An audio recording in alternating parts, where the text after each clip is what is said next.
এই 10 টাকা করে টিকিট এখানে কাটতে হচ্ছে।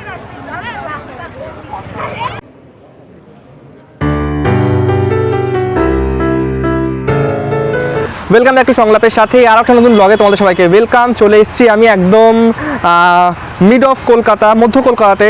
আর তোমরা সবাই জানো ক্রিসমাস সামনেই, তো কলকাতা কীভাবে সেজে উঠেছে ক্রিসমাসের দিন, এবং কলকাতার সবথেকে বড় যে গির্জা বা চার্চ সেটা কতটা প্রস্তুত তোমাদেরকে আজকে এই ব্লগে আমি সেটাই দেখাবো।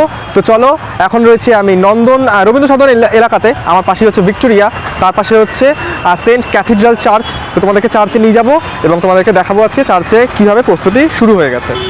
তোমাদেরকে বলে রাখি, কলকাতাতে যেমন দুর্গাপুজো নিয়ে একটা সবার মধ্যে সাজো সাজো একটা আনন্দ হয়, তেমন কিন্তু বড়দিন বা এই ক্রিসমাস নিয়েও কিন্তু কলকাতায় সমস্ত লোকের মধ্যে একটা বেশ আনন্দ, সাজগোজ, রাস্তাঘাট সুন্দর করে সাজানো হয়। তোমরা অনেকেই জানো পার্ক স্ট্রিট এলাকা, রবীন্দ্র সদন এলাকা, এইসব এলাকা এই ক্রিসমাসের সময় কিন্তু খুব সুন্দর করে রাস্তাঘাট সাজানো হয়। তো চলো দেখি আজকে কতটা দেখতে পাই আমি, এবং তোমাদেরকে সমস্যাটা দেখাচ্ছি। তো চলো সাথে থাকো আর দেখতে থাকো। এখানে এলেই কিন্তু ভিক্টোরিয়ার এই আশপাশে আসলেই কিন্তু দেখা যায় এরকমভাবে প্রত্যেকটি ঘোড়া গাড়ি দাঁড়িয়ে আছে। যদিও আমি কোনোদিন ঘোড়া গাড়িতে উঠিনি, বাট স্টিল এখানে আসলে কিন্তু এভাবে দেখা যায় যে প্রত্যেকটি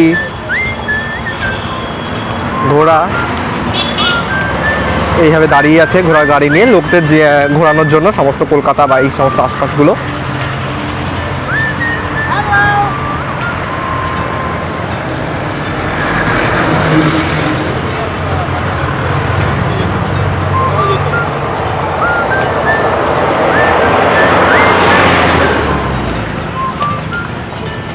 তো আর সামনে দেখতে পাচ্ছ পটেটো। তো আমি এসে গেছি কিন্তু একদম ক্যাথিড্রাল চার্চের সামনে। তোমাদেরকে নিয়ে ভেতরে ঢুকবো, তোমাদেরকে দেখাবো যে ক্যাথিড্রাল চার্চ কতটা ভিড় এবং কীভাবে সেজে উঠেছে ক্রিসমাসের জন্য। তো চলো ভেতরের দিকে যাই।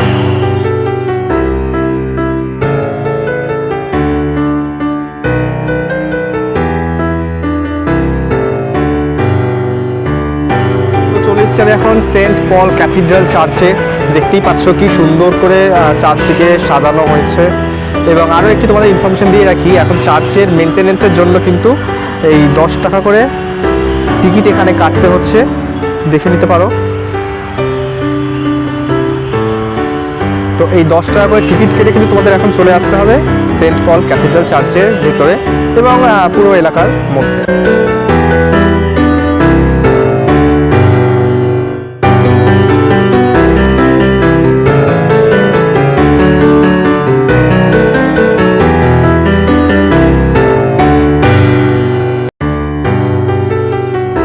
বলে রাখি 1847 সালে কিন্তু এই ক্যাথিড্রাল চার্চ প্রতিষ্ঠিত করা হয় কলকাতাতে। কলকাতার মধ্যে সবথেকে বড় চার্চ হচ্ছে এটি, এবং এর টাইমিং হচ্ছে সকাল 10টা থেকে সন্ধ্যে 6টা। এর মধ্যে তোমরা আসো এবং এসে ঘুরে যাও এই ক্যাথিড্রাল চার্চ থেকে।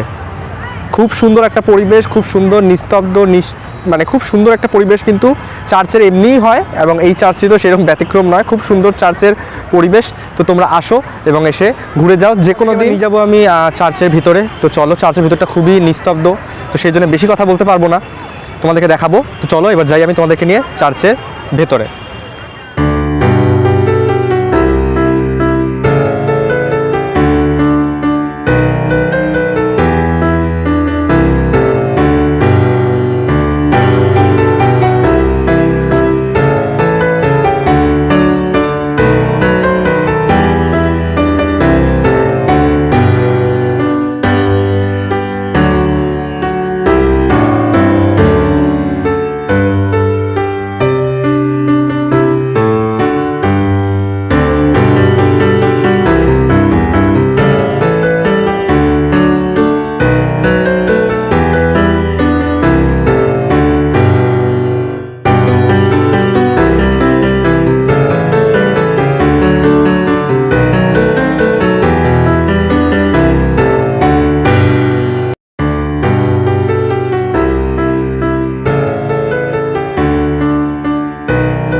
জানো চার্চের ভেতর খুবই নিস্তব্ধ থাকতে হয়, খুবই শান্ত পরিবেশে থাকতে হয়। তো বেশিক্ষণ আমি থাকলাম না, তোমাদেরকে দেখালাম আর বেরিয়ে আসলাম। বাইরেটুকু তোমাদের দেখাই, বাইরের ডিজাইন, বাইরের সাজানো গোছানো কীভাবে হয়েছে, পুরো সাজিয়েছে যে নানান শোপিস বলো, লাইট বলো, নানান জিনিসপত্র দিয়ে সাজানো হয়েছে। তো তোমাদেরকে বাইরের দিকটা এবার দেখিয়ে দিই।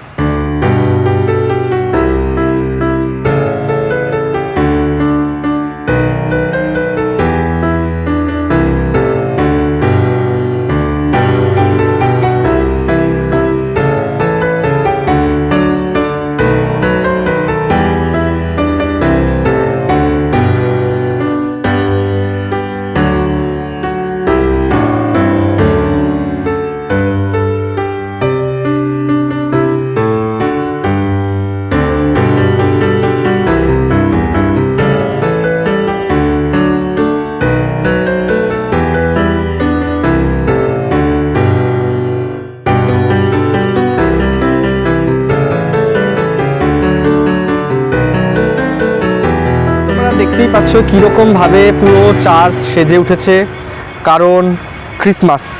তো সেই জন্যে কলকাতার মধ্যে সবথেকে বড় চার্চ সেন্ট ক্যাথিড্রাল চার্চ কিন্তু খুব সুন্দরভাবে সেজে উঠেছে। এত সুন্দর ডেকোরেশন, এত সুন্দরভাবে সাজানো হয়েছে, আমার ভীষণ ভালো লাগছে। তোমাদের জন্য আমি নিয়ে এলাম, তোমাদেরকে দেখালাম। তো অবশ্যই খুব সুন্দরভাবে বড়দিন এখানে পালন করা হয়। এত বড় একটা চার্চ সবাই জানো। তো অবশ্যই একদিন যে কোনো সময় করে চলে এসো আর এসে ঘুরে যাও। তোমাদেরকে দেখিয়ে দিলাম ক্রিসমাসের আগেই। তো কেমন হয়েছে পুরোটা দেখার পর অবশ্যই কমেন্ট করে জানাও। তো আজকের মতো ব্লগ আমি এখানে শেষ করব। এবার বাইরে বেরোই, চলো বাইরের দিকে যাই।